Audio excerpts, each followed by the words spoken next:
guys, and welcome to the eighth episode of the Women in Nautica podcast. We're going to talk about a bunch of things today with Rebecca Bridgen from Innov8. Rebecca, welcome. Thank you. Thank you for having me. It's great to be here. How are you doing on this summery Friday? Well, I'm pleased it's Friday. It's been quite an intense week, but it's absolutely fantastic weather here in the UK. So it's going to be a good weekend.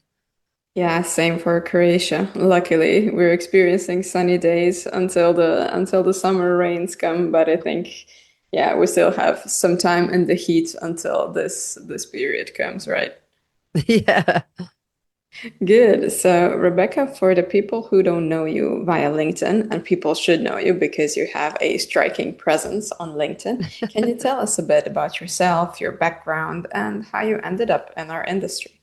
Yeah, so it's a funny story, but I think after having met so many people in the industry, they all have very interesting stories of how they ended up in maritime. So I suppose it's not that unique, really. But so I manage a social media for maritime agency where we help maritime SME businesses, B2B, on their social media. So we manage their brand page and support the individuals who are actively visible on LinkedIn and places like that as well. And wow, how did I enter the industry? So I've had a very mixed career. For anybody that hops onto my LinkedIn profile, I'm sure they'll see from teaching to skydiving to dental charities. I've been around, and it was actually through the dental charity that got me to maritime. I was, after having my second child, I really wanted to enter philanthropy. I wanted to make a difference.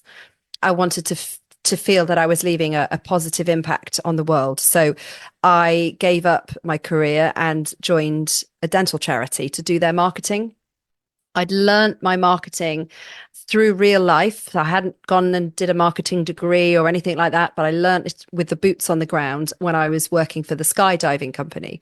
I was very fortunate to be working underneath somebody who used to do the marketing for L'Oreal. So they knew what they were doing.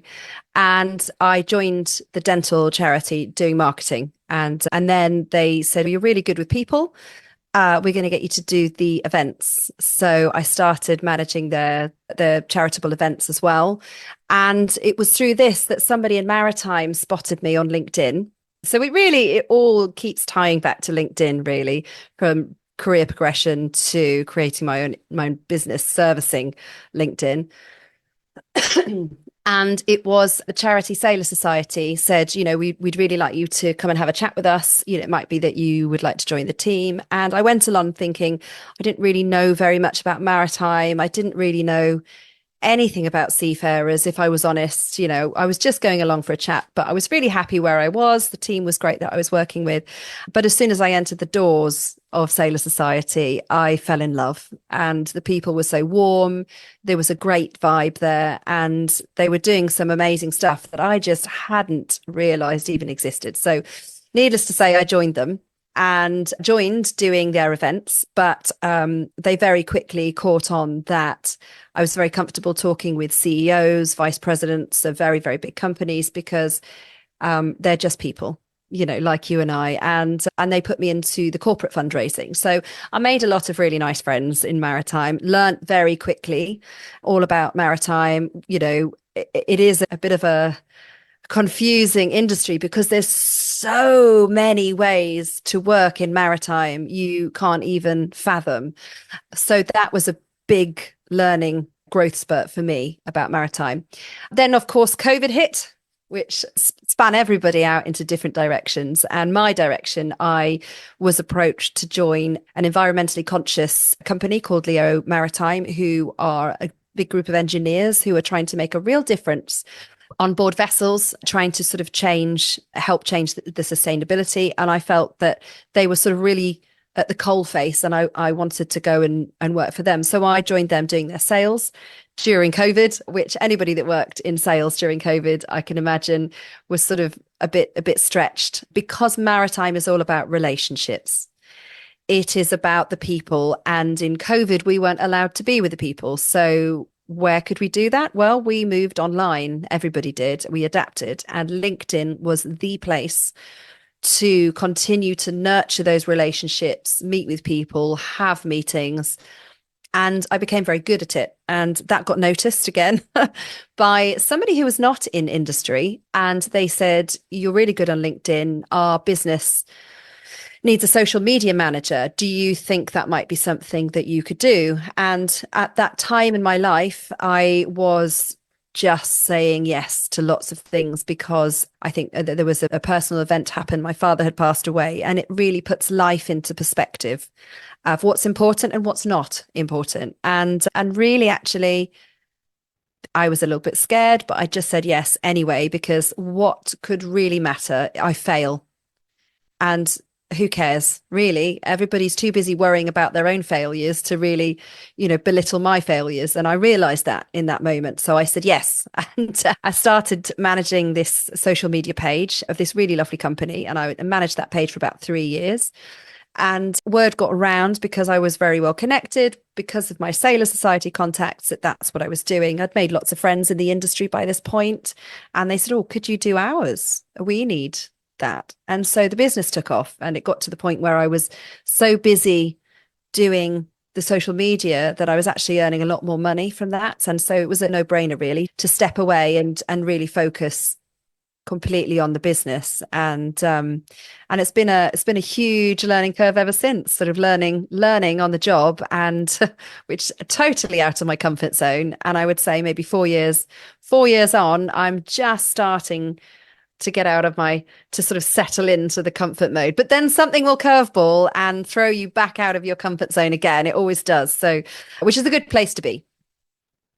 Amazing. So many insights and so many follow-up questions I can ask you. But what really struck me, I've been speaking to different people a lot about this, and this is the word of mouth. So, okay, you have developed a digital business, but what really got you through and got you clients in the first place was the word of mouth, as like a very Mm. traditional and classic way of marketing and self-promotion, but which is still valid.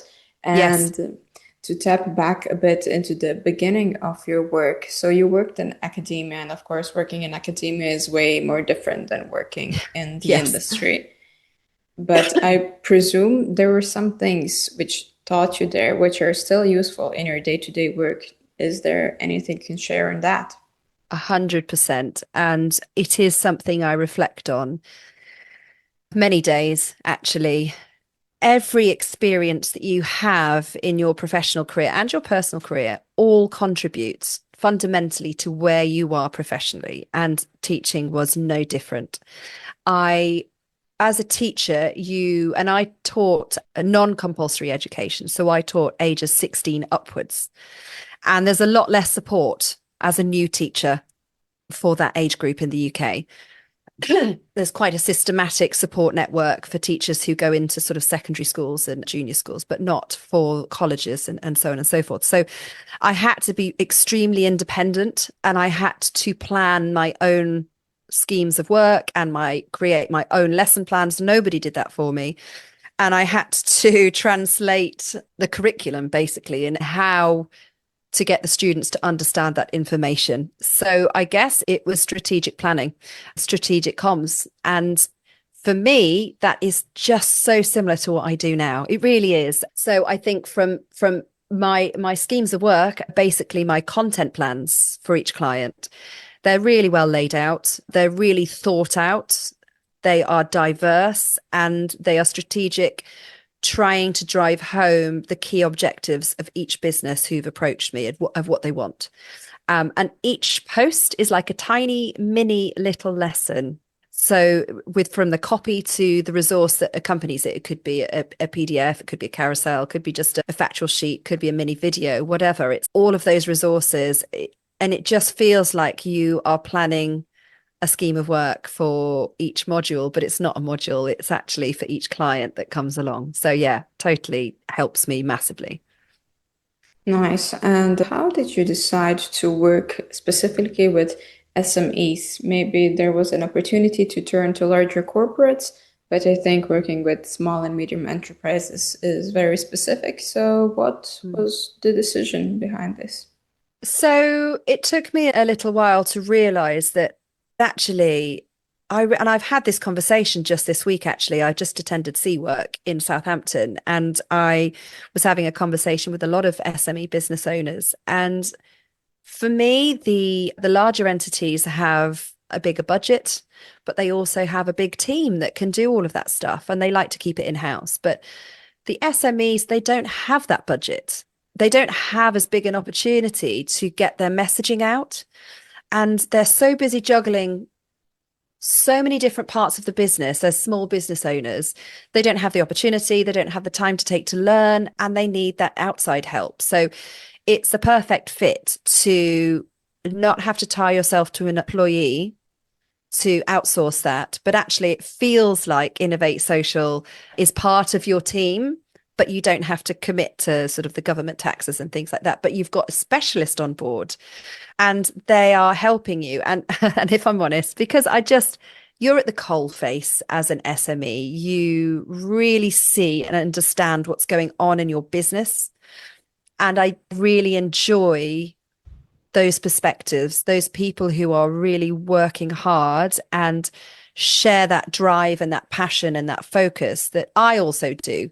So I feel like we connect better personally, but also I just really want to help those businesses actually make a dent, especially against the massive key players. So yeah, that's why I focused on them. So basically, every passion at work has a bit of altruism behind the decision making. Yes, I can't lie. Yeah, I do, and I sometimes it's to my own detriment. But I think actually, if you plant good wherever you go, I think the world is better for it. And that could be, you might do a couple of things for free here and there, or just give that extra support that they might not be paying for, but you can see they really need it, and you really want them to do well because they deserve it because they're really good people. And I think good people deserve good things. Indeed. And you also worked abroad. Can you tell us how the cultural exchange contributed to the work you do now? Maybe share an exciting experience which you had when working abroad. Yes. So I worked in Greece years and years ago, Thailand, Russia. I think in maritime we are an international community and that's a special community. I think the international community, there are no borders and we understand one another. We understand cultural insights, differences, the way I find it fascinating, which is why I traveled the world. And I think we naturally, those people who are international, we gravitate towards each other. And that might be because we start working in an international capacity. I mean, one of the key things that drew me to maritime was the fact that I got to travel and keep that passion for travel and meeting new people from different backgrounds, different experiences to me to learn and understand the world better. And I think everybody that works in an international capacity has that same drive, or otherwise they wouldn't be there. So I think when I was teaching English in Thailand and Russia, one of the key things that I learned from that experience was that you need to be clear and concise in your communications so that there is no misinterpretation and people understand where you're coming from. And I always found wherever I was traveling, kindness and a smile goes a long way. So I think that was one of my biggest lessons. But I think also when you travel the world, you grow a greater empathy for human beings because we all bleed the same. We just have different experiences, and that's lovely. And I think that's probably what still drives my passion to explore because I haven't even begun exploring half of the world that I want to explore yet. This was very, very touching, and I couldn't agree more with the fact that a smile goes a long way and just showing understanding and also your respect to any Mm. culture or any place you're visiting in the world, because in the end, we're all sharing the same earth, and what we really need to do is take care of this earth. So you Yep. said that you worked in a company that was related to environmental solutions, and although it was a while ago, you still had experience in the sector. So can you give a bit your overview? Where is sustainability headed next? What do you see in the maritime industry as a trend? Well, I think it's a very exciting space to be at the moment. I think from the time that I joined looking at sustainability and environmentally conscious technologies, I think the one thing for me that has grown and has allowed us to make bigger changes, which we haven't realized yet, is AI. I think we, when I joined, it was ideas and planning and exploration of what is and isn't possible. And obviously trepidation with if we invest a lot of money in this particular technology, it might go wrong. And what does that mean for the bigger implications of so that, there was a lot of fear about trying new technologies. I think AI coming along has massive implications for data analysis, and that will help the decision making. And I think it will speed it up. But I think fuels are coming a long way as well. They still haven't settled for that. But the one thing that I have noticed is that shoreside are coming on board as well, because, it can't all be you must make those sustainability changes to everybody that operates at sea. But actually, you need the infrastructure to be able to accommodate any changes that are happening as well. So I think the ports and the harbours, they're all coming on board and they're all starting to further the conversations with vessel owners and organizations like that. I think also the technologies that are tracking data in real time enables the engineering side of vessels to make decisions quickly at sea. So it's speeding up. Say, that there's something that happens in the engine room during sea that could potentially have a negative impact on the environment around it, rather than discovering it too late in the mix. Vessels have got now technology on board that are tracking all of that and are not only letting the captain know or the chief engineer know, it's also sending it back to shore. So shoreside are aware and they're working. It's all about communication. The technology is developing at an exponential rate because of AI, but the communication absolutely needs to be embedded deeply in that. And I would say that obviously because I'm in communications, but I think, you cannot run anything or achieve anything or further anything without that communication and those open channels of willing.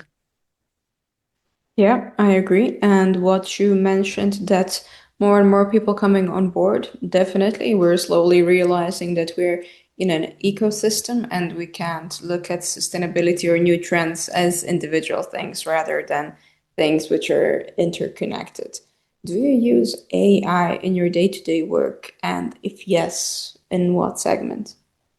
I do, and I'm not shy in coming forward because I think it's remiss of people to be. There is a lot of people who are absolutely against it, and like every industrial revolution, because make no mistake, this is a revolution. Whoever is against it will fall behind, and so you absolutely need to learn and understand what capabilities are in AI and learn how to use it effectively. To be honest, as a small business owner, it is a massive help to me. I use it to understand concepts. I use it to help me gather my research so that I can understand what I'm writing about. Because bearing in mind, I have to write about numerous different types of businesses across maritime. And like we were talking earlier, that is very vast and varied. I use it to make my processes more efficient. I'm even about to start using it in my CRM to organize my sales process a little bit better. So, we only have, a finite amount of time in our day to day. And we have the opportunity now to be more efficient than we have ever been for a lot less money. And so it's a no-brainer. Why would you not do that? It wouldn't make any business sense. So I do. I use it for lots of different things. And yeah, I do use it to scribe out, some of my writing. But you have to edit it and you have to check that it's on point. So you have to know how to use it. And because it really can go in a direction that is not where you want it to go. And I talk to it like it's an employee. So when I'm trying to hash something out, I'll read it and I'll say, yes, that bit was right, but you are off on this bit. Can you rewrite it in XYZ because you did dot, dot, dot. And you have this conversation with it. And then it'll go, ah, yes. I mean, it's always going to agree with you. It's AI. So you have to be wary and mindful of that. So you really have to use your head when you're using it. Otherwise, you could end up churning out something that's just complete fraff. That isn't connected. It doesn't mean anything. So, yeah. So use it, but learn how to use it well, I would say. That's a cool tip that you're actually mixing and approaching it as if it were your employee and doing the conversation like that. I mean, yes, of course, it's going to agree with you, but that's an interesting approach, definitely. And what you said, we need to use both human Mhm. intelligence and artificial intelligence if we want to get, Absolutely. yeah, the desired result. I mean, definitely it's a super useful tool. As you said, we have a limited amount of time and it helps with efficiency. The only thing where I see a potential hazard or risk is when it's used in educational processes. So for Mm. instance, children using it to solve their tests and stuff. I mean, there it should be a Yes. limit for that. Yeah, I agree. Yeah. I think we need to be careful that from my perspective, over the years, we have so many machines to do so many physical elements for us that, we now have an epidemic where we have to be conscious to be fit. Wherefore, we didn't have to be as much, sort of 50 or 60 years ago because we were physically having to do a lot of things. And I think in this instance with AI, we have to be conscious to be mentally fit because we could become so lazy that we lose the ability to think. And I think that for me, that's the danger that I see. And I think we need to make sure that doesn't happen in the generation coming up who are being brought up with AI, that they no longer have to think anymore. They could just ask a computer. That's my concern. Indeed. Hopefully, there will be some mix in the academia and regulatory segment that will limit this before it gets too much out of Yeah. hand. But to come back to the traditional segment of marketing, do you see a fine border between PR and marketing? Do you think there is any? Are those used interchangeably? What's your opinion on this? Yeah, so that's an interesting question, actually, Anna, because when I first started doing what I was doing, obviously I was learning intensely and I had a big case of imposter syndrome. I think that's natural. I think most people suffer from that at some point, if not more than once in their stage of their career. And for me, I was really trying to understand what marketing, where the edges of marketing were, what exactly PR is in this current day and age, because that's changed massively, because of online digital services. And then where social media fits in that. And I think after quite a lot of time thinking about this, it really is a blend of the two, but in real time. So it is quite a complex operation, I would say. And I think it's very remiss of people to say, oh, social media, I'll get my niece or nephew to do that. That's easy. Because actually, they're probably not going to be doing it that right because it does take a lot of thought. And it is a mixture of you can share really great articles, you can share news that is really, current and people have access in real time. When a massive news event goes on, you don't necessarily always go to the paper to read upon it. You sometimes will go, well, I know I go directly to a Facebook page or a LinkedIn page or wherever the entity is that's, you will get news because it is in real time. So there is that element of the now, the immediate. We are used to digesting information instantly. We don't want to have to wait anymore. It's changed. And on the marketing side of things, you have firstly how you dress up the PR. You have to have elements of marketing dressing that PR because visually it still needs to capture, and the way it's written, has to have that sort of that hook, that draw in to make people want to read it.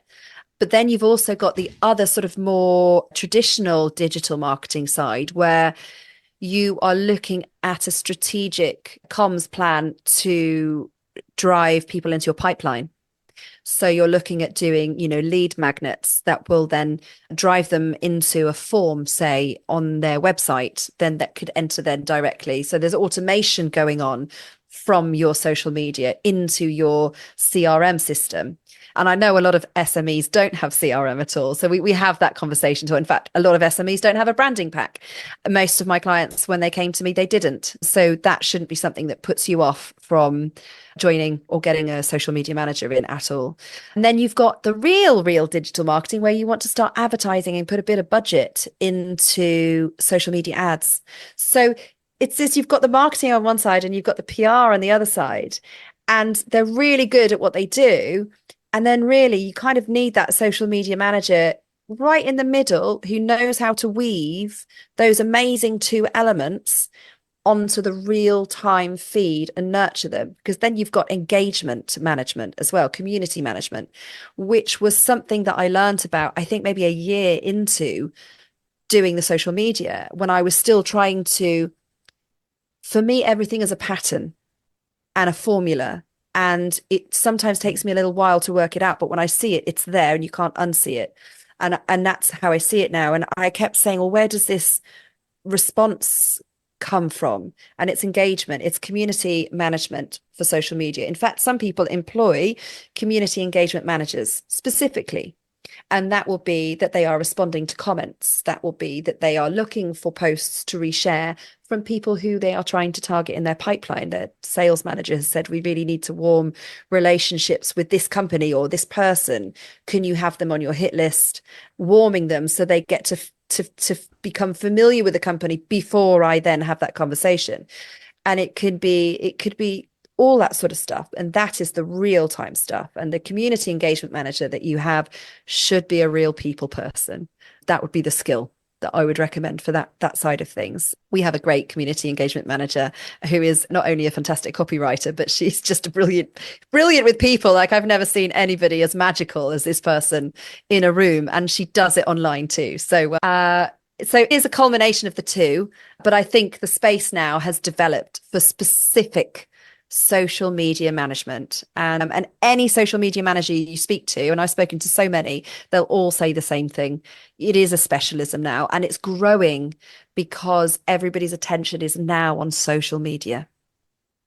Indeed, and everything what you mentioned, from leads to pipeline to social media, community engagement, everything is basically leading me to the following question, and that is, how do you foster the communication with your potential clients? Everything's relationships. I think one of the key conversation points that we've had throughout this is relationships. Maritime is traditionally relationships. In fact, B2B is traditionally relationships, not just maritime. And LinkedIn offers the opportunity to nurture those relationships. Events are brilliant for nurturing those relationships. And I see that social media and events go together extremely well, and they should be paired in any strategy. You need to have the two together, and you need to budget for both. So for me, my fostering would be, I see people that fit my target audience, who I could potentially do business with, and I connect with them. Obviously, that would be the first thing. So then they get to see me constantly. When you see, and that's the thing, is I always say you shouldn't be afraid to post. And I will often say, I actually personally don't like posting stuff about myself. Surprisingly, most people will be surprised at that, but I don't. However, the data is there and it doesn't lie. And that is where you get the most traction. So I have to do it. And some of that traction is that people get to know you before you've even met them. So that by the time you then get to an event, they feel like they already know you, and they're having a conversation with you as if they've known you for years. So you've bypassed that awkward 2, 3, 4, 5th meeting, and you haven't sold anything to them yet, but they've gotten to know you and they know whether they would like to do business with you or not. Because fundamentally in B2B, you only do business with people you like. And that's the truth of the matter, isn't it? So, and a great example of this actually was I met up with somebody at SeaWork. We've never ever met face to face, yet they're very good on social, and obviously I'm quite visible on social. And when we got together, it was like two old friends chatting. And that was the first time we'd actually met face to face. And that's because we really felt we knew each other, because we'd seen each other so much, we'd commented on each other's posts. The relationship was already built, but we'd done it in the digital space. And now we've gotten a lot further in that pipeline. So I'd say for any salesperson, nurture those relationships online, be visible, share information about what it is you do. They will, so by the time you get to meet them at an event, they already know who you are. You don't need to give them the sales spiel. They'll know whether they would feel comfortable buying from you or not by the point they meet you in person. And they'll have probably questions about what you do. Or, do you know, I've had a thought and I wanted to ask you about XYZ for a while, and now you're here. And then obviously after that event, you then follow it up and you nurture it. And more often than not, they will end up in your pipeline. Sometimes that pipeline takes longer, because don't forget that most of your audience, when you are putting stuff out, they're not in the market to buy at that point. And there's only 5% of your audience is ever in the market to buy at that one time. So by nurturing and being visible, you are not forgotten. So by the time they get to the point where they are ready to buy, you are one of the first people that springs to mind, and the brand. So I always reshare the brand page stuff as well. Not all of it, because actually, if I did that and my own, it would be too much. So you have to sort of get that sweet spot and just be mindful, but just provide something of value. So I would say for salespeople who aren't sure what to post, reshare some of the brand page information, but never just reshare without saying anything. Reshare and say why you are resharing, what your own insight is, what value you are putting on that information. It might be a story you have about that, or something like that. You can also comment with a picture. Oh, I was there too. Here's my picture. Another quick trick that is really good to do, if you see a post that is about to trend, and when I mean a post that's about to trend, they've had quite a few comments in the first 10 minutes of that post being published, put a comment in there as well, because everybody commenting will see your comment. So stick a picture in that comment and you're more likely to get noticed from all of the other comments. But it's got to be meaningful, it's got to be insightful, and it's got to be worthwhile you commenting as well. So really think about what you're putting in there. And then this whole process of building your digital presence, I think it's also very important to be patient. It's not a process where you will get instant gratification or an instant client. You really need to take it step by step. I 100% agree with that. And I think, honestly, I think business owners are realizing that, especially, the people that I've been having conversations with, they recognize that it isn't an instant win overnight. It is time, and it's consistently showing up. So you have to consistently keep putting out that information, and don't be afraid of saying the same thing more than once. Just say it in a slightly different way. But I think it's about 12, it's probably a bit more now, 12 touch points before somebody sort of really gets or comes to mind of what you do. So, and only about 5% will see your feed anyway. So don't be afraid to reshare a post. Never be fearful of that. And this brings me to the last question. Out of everything we spoke about, what would be the advice you would give to young people, and maybe especially young women who are trying to establish connections and just start working in our industry? Yeah, I would say don't be afraid of approaching older, experienced professionals. Networking is still everything. LinkedIn just gives you the opportunity to network digitally. So you don't have to only just network when you're at an event. You can consistently network 365 days a year. Don't be afraid to approach older people. They are very good at networking. They are very good at talking face to face. I think we've got a change in approach with the new generation coming up. And even in my generation, when I was coming up, I was always intimidated to talk to older people because I didn't really know what to say to them, or sort of felt that, that they weren't easy to connect with. But it really isn't the case. And actually, the older generation that has been in the industry for years and years have got so much experience to share that actually, and so many connections they can connect you with, that I would say, don't be afraid to approach, and don't be afraid to ask for help.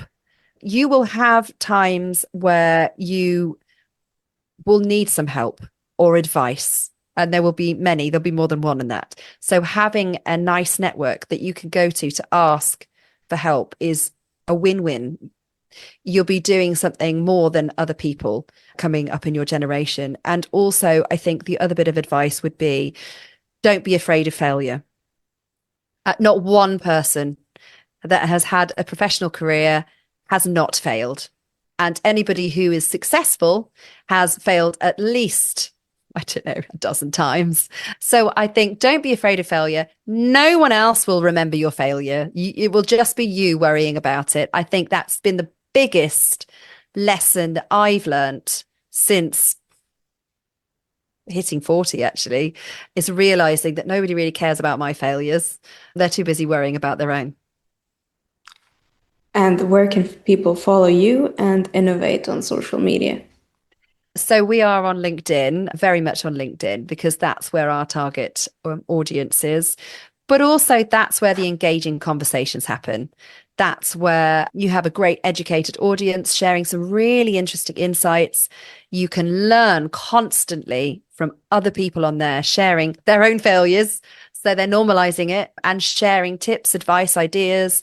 So yes, I am on LinkedIn, and Innov8 Social is also on LinkedIn. So do follow that page, because it will provide tips and ideas and useful PDFs if you're wanting to build up your own business page as well as your own personal brand. So for anyone already typing, it's Innov8 is INNOV and the number 8, just so to make it clear for the listeners where they can find you. Amazing, Rebecca. Thank you so much for today's conversation and all the insights that you shared.